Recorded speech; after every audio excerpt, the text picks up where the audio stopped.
Yo, what's up guys? Welcome back to the channel. Today I have a local winning deck profile for you guys. We have Shaddoll Invoked. And this has been played by 5thRateDuelist, also known as Zara, from Twitch and YouTube. Links are always in the description down below. And yeah, you went 4-0 undefeated with Shaddoll Invoked. Yes, I didn't lose a single game. Not a single game. Okay, you destroyed everyone. Nice. That's always the best. So yeah, tell us about the deck. Okay, yeah, so it is Invoke Shaddolls, and I don't play Dogmatica because I'm broke. Nice. And all these cards I bought in November, I spent about $100 on the deck. And so it was budget at the time. Unfortunately, all the prices went up. So if you calculate it out, I think everything cost like $300, which is, still a lot. But at the time, it was budget. And I don't have any real expensive cards like Triple Tactics or Lightning Storm or Forbidden Droplet or Pot of Prosperity. And so it is something that, if you already have the staples, you can throw it together. And yeah, I just wanted to see if I could, win without having super expensive cards. And I did. So that's cool. Okay, nice. So take us to the main deck. All right, here we go. I've never done a deck profile before, so I'm kind of nervous. All right, so I have 3 Aleister, of course. The Aleister package, 3 Meltdown, 2 Invocation, and 1 Terraform. Right, only 2 Invocation. So, I do only play 2 Invocation because you can search for it. And especially, there was games where I just added Invocation from my deck to my hand, 5 turns in a row. And so because you can search for it, I decided to play 2. It's true that if you have a third, you can use it if you have enough Shaddolls in your hand, but I don't play that many Shaddolls. And so it could actually be a brick as well if you don't have enough monsters to use. So I figure since you search it, 2 is good. And I do play a 42 card deck too, so I didn't, I don't think it's that big of a deal that's not 40, but I did want to keep it as close to 40 as possible, so that's why I played 2. Yeah, makes perfect sense. When I play the deck, I usually play 2 as well. But in Shaddoll Invoked, there are reasons to play 3, of course. What you're saying makes sense. If you're already playing 42, then it's a nice card to cut. Yep, definitely. You acted so shocked. I was like, you played the deck, so you play 2. But you were like, you only play 2? And I was like, oh my god, this is like a pop quiz. Oh my god, I'm freaking out. No. I'm just like, there are, of course, a lot of people are playing this deck, and it is, even though it has been around for such a long time, it's hardly refined at this point, and people are often like 2, 3 Invocation, that's player preference. So always nice to hear what the pilot has to say about that. And if you want any more additional information, definitely go to 5thRateDuelist channel, because you're gonna do a deck profile yourself, or you're gonna go more in depth, right? Yes. Yeah, I'm gonna go over some combos, but it's gonna take me to plan those out. Okay, so for the deck profile, we're gonna show everything, and I'm gonna ask a couple of questions. But if you guys want to know a little bit more about the deck, then the link is in the description down below. Oh, I also have to say Magical Meltdown is insane. If you don't know how this card works and you play the deck, you will miss out on interactions that make you win. Of course, your fusion spells can't be negated, and keep in mind, that's not just Invocation, that's also Shaddoll Fusion, Shaddoll Fusion, and Schism. People don't really realize that Schism is also protected, but, no one can ghost spell your Schism. And then, whenever a monster is fusion summoned, your opponent can't respond, so you can manipulate that by adding on chains to that summon, such as if you had a Pinkertops, you could activate Pinkertops to pop, and they just can't respond at all. Yeah, solid card, definitely. Yep. All right. Awesome. So for the rest of the cards. Okay, so that's the Aleister package. Aleister I see most games, so that part's cool. Okay, next is the Shaddolls. So I played 2 Squamata. I played 2 Wendy. I played 2 Ariel, which is controversial, but I believe in it. I play 1 Dragon, 1 hedgehog, and 1 beast. Okay. Yeah, I found that, I don't always see Shaddolls. It feels like I either see Invoked or Shaddolls, but when I see both, it's like the stars aligning and I can do so much. I do play 2 aerial because banishing the person's graveyard, you can banish 3 cards from their graveyard or your own. And that just comes in clutch because if you can banish a bunch of their monsters, they're gone, assuming they're not like Orcust, and that is really powerful. But also, Ariel's flip effect is that you can special summon a banished Shaddoll in either face up or face down defense position. And so you're gonna be banishing your Shaddolls through Schism.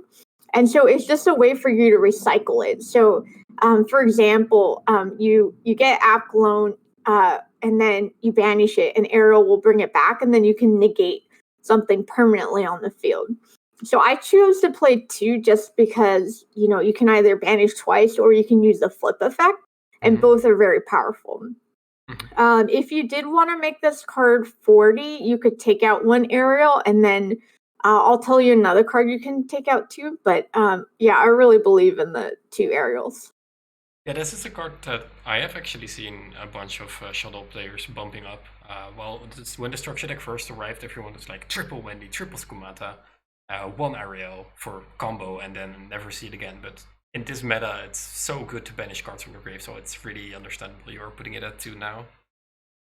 Yeah, and you can also use it to banish your own graveyard. So, for example, if you have Aleister sitting in your graveyard for whatever reason, maybe you discarded it to bump up the attack or defense of a fusion monster, and you have Invocation in the grave because you use it for your Shaddoll monsters, what you do is you banish your own Aleister, so that way you can shuffle back Invocation, get Aleister to hand, normal summon Aleister, and get that Invocation back. Yeah, nice. That definitely has applications too, yeah. Alright. Yeah, and with Wendy, I would usually special summon Beast just because I don't have much draw power in this deck. I do top deck a lot, and so Beast helps with that. Or I'll special summon Hedgehog so that way I can get a fusion spell if that's something that I need. Alright, nice. Yeah, the versatility of this deck is so cool, so insane. Yeah, definitely. Alright. Awesome. Okay, next. So those are your dolls. Works out pretty well, I would say. Okay. Next, we have the fusion spells. So I have 2 El Shaddoll fusion, 3 Shaddoll fusion, 1 Called by the Grave, and 3 Super Polymerization. So you can mess around with these ratios. Shaddoll fusion is very powerful, but it has weakness too because it can be ashed. And so also if your opponents are smart, they're not going to leave an extra deck monster in the field. They're going to figure out a way to get rid of it, or they'll summon it and then get rid of it and then special it from the graveyard, and you can't do anything. You can't use Shaddoll's fusion's effect to use the deck if it wasn't summoned from the extra deck. Just because it's an extra deck monster, if it came from the graveyard, you can't use the deck for those monsters. I actually found El Shaddoll Fusion to be pretty clutch because the fact that it's a quick play helps you with, dealing a lot of damage, and it can't be negated. And so there's some like cool combos where, you flip Hedgehog, add El, and then summon another monster and go for game. So I might even consider doing 2 Shaddoll fusions and 3 El Shaddoll fusions instead. But I would say that against Rogue, usually they can't really get rid of their extra deck monsters, and so Shaddoll fusion is very powerful. So it really just depends. And then Call by the Grave, you could take this card out too, along with the Aerial to make it 40, but I just find this to be very powerful because, again, banishing the opponent's graveyard is good. People are always going to ash your Aleister, so if you have a Called by in hand, you can negate that ash. And so I just find it to be a really good card. I wish I could play more copies of it, but Konami's lame, so that's kind of what I have to deal with. We all wish we could play more copies of that card, yeah. Right. And then super polymerization, very clutch, definitely. All right. Yeah, we're gonna see the extra deck in a bit to see the targets for that. Interesting though that the Shaddoll Fusion is now being played at 2. When I played the deck, it was like the most important 3-off, and I can see like you can switch this around any way you like prefer it yourself, and it would not make the biggest difference. Especially now that we have Schism in the game, like Shaddoll Fusion maybe is not the most important card in the deck anymore. Well, back in the day it kind of was. Yeah, definitely. Schism is one of the best cards printed in like 2020. Yeah, I would agree wholeheartedly. Yeah, and I regret selling it for $5 when I sold it, and now it's like 40. I had to buy it at 15, so RIP. At least you had it at 15 and not at 40. Yeah, insane. Yeah, definitely. All right, and you had a bunch of hand traps, I think. Yes.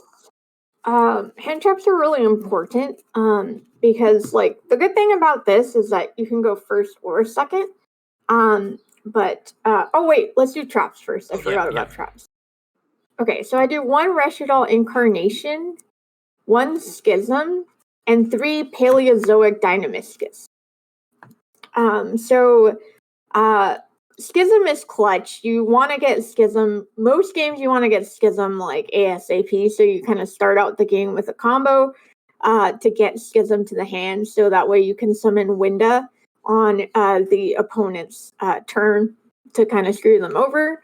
Shaddoll Incarnation is really, really important because if you, like, for example, summon a monster face down with Wendy, you can banish Resh and another card in order to flip it so you can get that effect. And so that can come really clutch. Like, say you have Hedgehog set, you can add L in the battle phase and then, activate it and then go for game. That's how I beat a Dragon Link player. Schism, it's really good because as long as you don't forget to use the effect, if it has the same attribute, your monster that you summon as when on the field, it sends, and people can't do anything about it. And then Dynamiscus is really important because it doesn't send, it doesn't discard for cost, it discards for effect. So that will trigger your Shaddolls. So sometimes I could set up like a really big board, but maybe I have like an Aerial hand and a Dynamiscus. So I might just set 1 and then set Dynamiscus. And then, whenever they put some important piece in their graveyard, I'll activate Dynamiscus, I'll banish a card, and then I'll send Aerial, and then I'll banish whichever is in their graveyard. So for example, if they discard Mist, you can chain Dynamiscus, to target maybe the Oviraptor, banish that, and then banish the Mist. And it's pretty sick. I got these for 25 cents. I think they're more now. But are they and going up in America? Oh my god. Your market definitely. is so fucked. All right, yeah. And it helped me with Mystic Mine too. Oh, yeah, there was a game where I played against Mystic Mine and I was able to get rid of it with Dynamiscus. Nice. Yeah, when we were playing on your stream, you like game 1, you didn't see that card, I believe, the entire time, and then game 2, you activated it, and I was like so surprised. I really didn't see it coming. I really think that this is a very solid deck choice. Of course, main deck Auto Mystic Mine is already amazing, but the synergy with Shaddolls, it's so strong. Yeah, definitely. And don't forget the effect. I always forget the effect. But if you have Dynamiscus Engrave and anyone activates a trap, you can summon Dynamiscus to the field, and it is not affected by monster effects. So that means if they like Zeus your board, Dynamiscus stays because it's unaffected by monster effects. Nice. Yeah, good card. Yep. Okay. I really like this card. I rarely ever use its special summon effect, but I think it's really powerful. If I had room, I might even bump it up to 2. But I don't have room, so too bad for me. 60 card Shaddoll deck incoming. Okay, and now hand traps. So I have 3 Ash. I'll cover up the feet Ash that I accidentally bought. I have 3 Nibiru. and I have the Gamma package. So I don't play the clowns to get the lights. I just use my hand trap as the leash whenever I need to make like construct. Yeah, these are really solid hand traps. Gamma is insane. Like, not only do you negate, but you get rid of the card. Like, it's so good. It's, you know, if not the best hand trap, one of the best hand traps right now. Ash comes clutch. You know, it's not the most impactful, but you know, it does come in clutch at times. And then Nibiru is really good. But if any of these cards, Nibiru or Gamma, are like, you know, in your hand and they're not relevant for some reason, you can just use them for your fusion cards. Yeah, the attribute fixing, so nice. Have you ever like someone like draw on lockbirding your magical what's it called?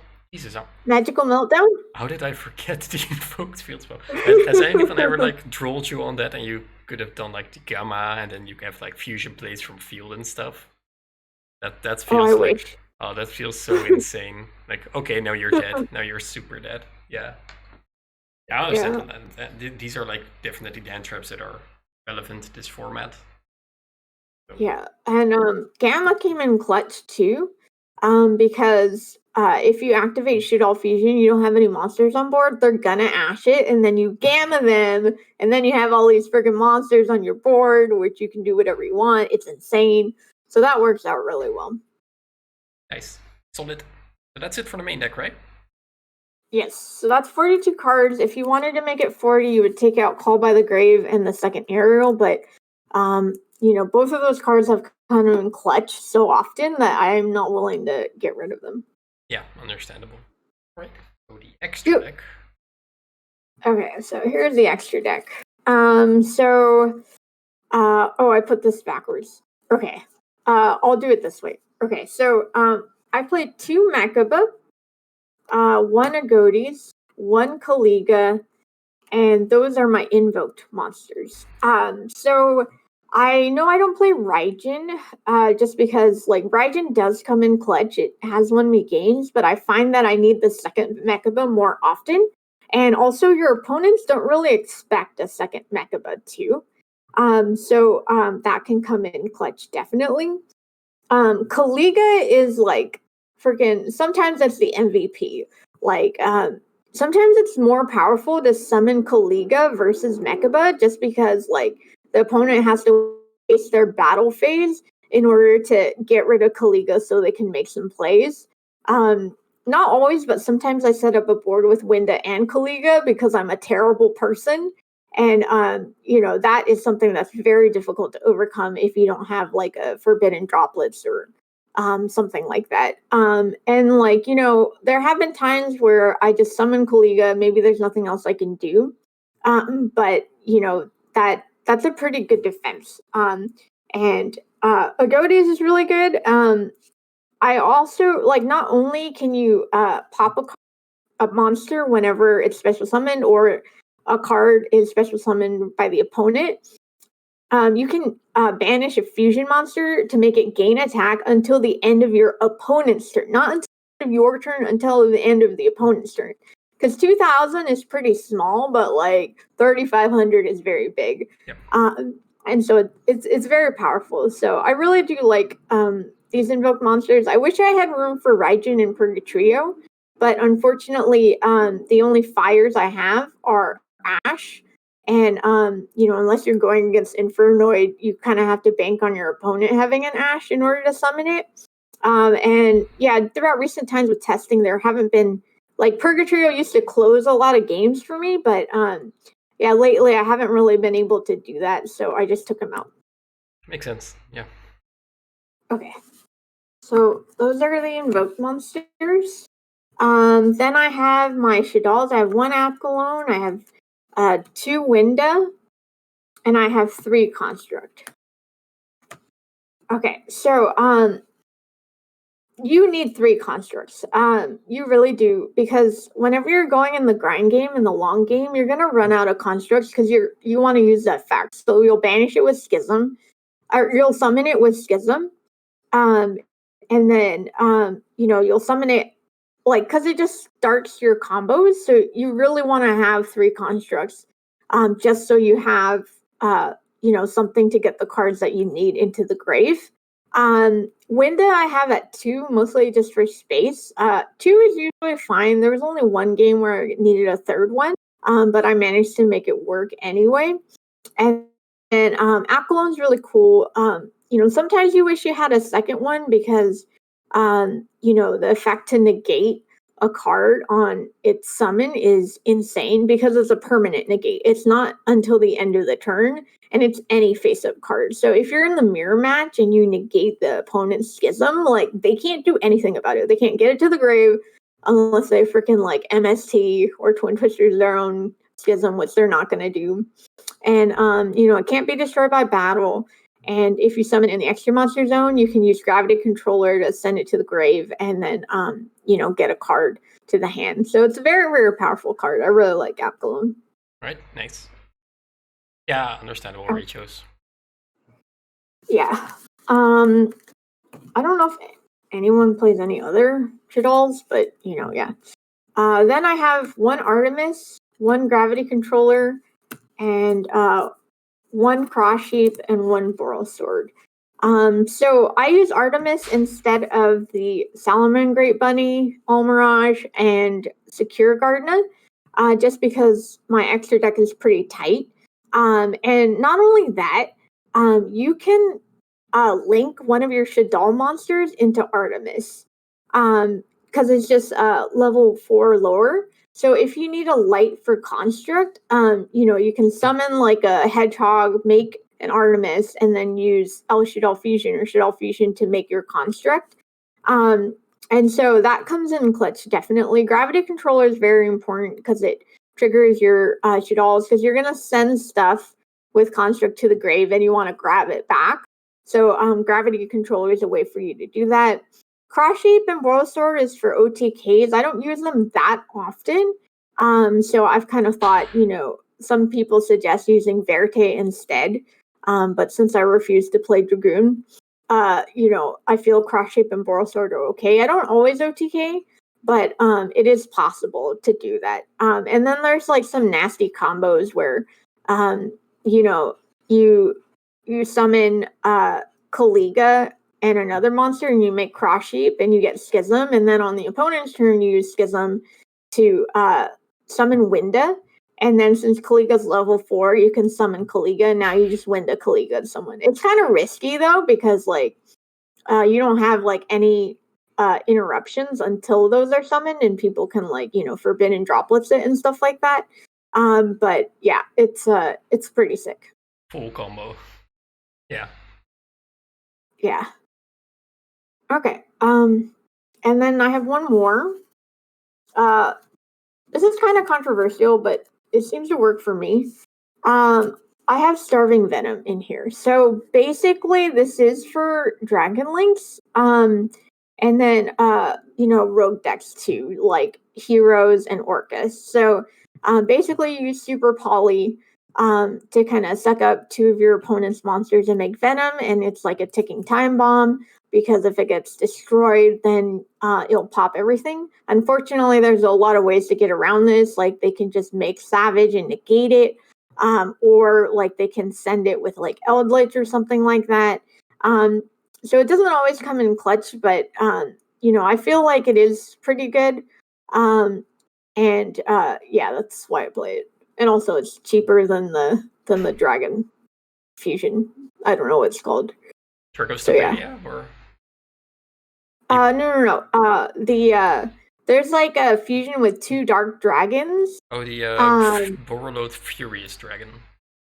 Yeah, something like that. And I just don't own the card, so I have Starving Venom, so that's what I play. Yeah. So yeah, I think it's really important, and it's also kind of surprising too, because people aren't really expecting it. And yeah, it's cool. Yeah, this is my go-to card for Super Poly as well. So yeah, definitely one of the best targets if you only had the option to play one. So sense. Yeah. Yeah, so definitely if you didn't want to put Starving Venom, you could put in like another Invoked monster. You could put in like Raijin. If you don't want a second Mechaba, you could put in Raijin or Purgatrio. It's really up to you and your build, but it seems to work out pretty well for me. Alright, cool. Pretty side deck. Okay, this side deck is perhaps not the best, but these are just the cards that I own. So 3 Lancia, very, very powerful card. I don't main it just because, like, yes, it hurts Dragon Links, but it doesn't really hurt them that much. And you can just slide it in games 2 and 3 if you are going as Dino. It's not a big deal. I play 3 Droll and Lockbird. If I'm going against Dragon Link, I will side this in for sure. Yeah, this card is just really, really good. It's also good in the mirror match too. I played 2 Ghost Bell. The honest reason is just because I pulled it, and I thought it was a good card, so I put it in. I would love to do 3. I just don't own 3. But Ghost Bell is actually, I feel like it's pretty underrated, because like it stops basically like whenever your opponent like maybe wants to special summon Eldlich from the grave, so you can stop that. You can also stop. This is really good in the mirror match because it stops Invocation, it stops Schism, it stops Nadir Servant, and it also stopped some of the Drytron cards too, like Medionis. So it's actually very, very powerful card. Not for every matchup, but like most decks that are popular are trying to take stuff out of the grave after putting it in, and so if you can stop that, like people usually aren't expecting this too. I definitely agree. This is one of the easiest sleeper cards of the entire format. It has applications against nearly every deck, and even decks that it's not that good against. Like, for example, Dragon Link, it's still Boot Sector Launch, the World Legacy card, Dragon, Disty. It's definitely one insane card. Definitely. Then I play 3 Evenly Matched. I honestly don't really know the full power of this card. I've been evenly matched, so I have to be really careful about that. But I don't know. I have space and I happen to own them because I bought them cheap. I bought them for like $15 each, I think. And so yeah, I just if I knew how to use this card, I'm sure it'd be very powerful. Like I know the theory behind it, but like the one time I did draw it, I also drew Nibiru and I Nibiru'd them, so I couldn't even use evenly matched. And so I was kind of like, oh, maybe I should have thought harder about that. But if you have like you're going against like Subterror, or a trap heavy deck or something like that, being able to evenly match if they don't have a negate is like insane. Yeah, control decks is what this deck really excels at. I can vouch for the power of evenly matched if anyone is doubting. This is one of the most insane cards in the game. Definitely. Yeah, it's painful. And then as for spell and trap removal, I have 2 Cosmic. I just don't own a third. That's the only reason I don't play a third. I have Harpy's Feather Duster, and then I have Pank for going second. Pank is insane. I'm sure everyone already knows this, but I feel like if I'm going second, I'm definitely putting Pank in because it's so big. It's 2,600. And then it has that, popping effect. And so you can like force out negates. You can force out the negate for Warlord Savage Dragon, or you can, run over cards and things like that. So yeah, it's pretty sick. And yeah, that's my side deck. Overall, very solid, I think. Yeah, I really like the way that you built this deck. These are a lot of options that I myself would also like a double invocation, the side deck, the extra deck. It all really makes sense, even though it's kind of different from what people are maybe used to, like no Berg trio. I can definitely see the reasoning behind it. Like you just by like cutting Almirage Secure Guard now, you have room for 1 additional extra deck monster. So I can definitely see like the value over 3 extra deck monsters instead of like the 1 you're playing now. It all makes perfect sense. Yeah, solid deck. Definitely. Right? Is there anything else? I don't know. Sorry, I don't know what to do against Bird Up. Because if they Barrow statue me, I don't have a Raijin, but I didn't want to just put in Raijin for Bird Up. Maybe I could put it on the slide deck. I could take something out. The only reason I don't play more spell and trap removal, besides not owning more, is because I also have the Dynamiscus in my deck. So those are really good too. Yeah, and I think even he counts as back row disrupts as well. So that's true. All right, cool. So yeah, again, shout out to 5thRateDuelist. Thank you, Sarah, for giving me your deck profile. The link to your YouTube channel and your Twitch channel is in the description down below. She has a very cool series about traveling, or at least preparing for her first YCS that should hopefully happen in 2021. Oh, can I do a shout out? Yeah, of course. Can I do a shout out? Okay, so Pac, I don't know his last name, but you all know Pac, right? Yeah, Pac. So official. Pac helped me with this deck. Yeah, he sent me a deck list, and then I added a second aerial, and I added terraforming, and then he had Predaplant in there. But I chose to put Cross Sheep and Boral Sword in there instead. And so yeah, he really helped me a lot with the deck. I did kind of make it my own, but I do want to thank Pac for that. Shoutouts to TCG Pac Official on twitch.tv. I believe that's his username. I should be. Alright, again, yeah, thank you for the quick feature, and yeah, I'll see you at your first YCS win, I guess. Okay, thank you. Bye. Bye.